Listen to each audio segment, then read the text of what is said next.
In November 1969, the first president of Uganda, Edward Mutesa, died in exile in London. He had been forced to flee his homeland by Milton Obote and died in a small flat in Bermondsey. His friends still dispute the reasons for his death. Sir Edward Mutesa had been ruler of Buganda, the largest of the kingdoms which made up Uganda, and he was Milton Obote's choice for president of the newly independent country.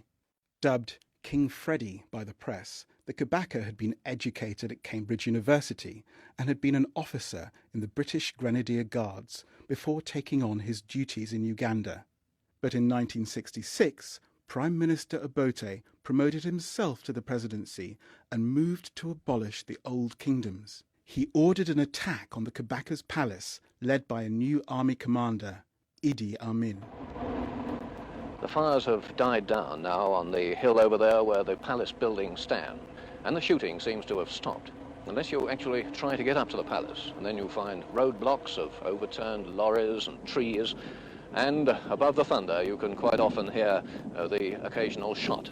There is still very much a feeling of tension and unrest here, and it remains to be seen whether the news of the eventual fate of the Kabaka is going to fan the flames once again.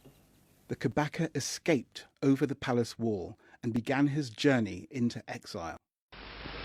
Well, it was a fight, and we had to fight our way out. But you'll please forgive me if I don't make too long a statement tonight, because of the overwhelming sort of circumstances of my welcome and pleasure of being here, and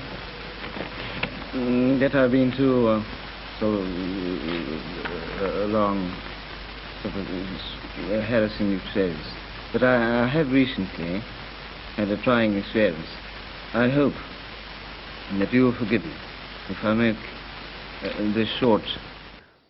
The Kabaka's body remained in London for 2 years before it was returned to Uganda in 1971, when Obote's successor, Idi Amin, granted the Kabaka a state funeral.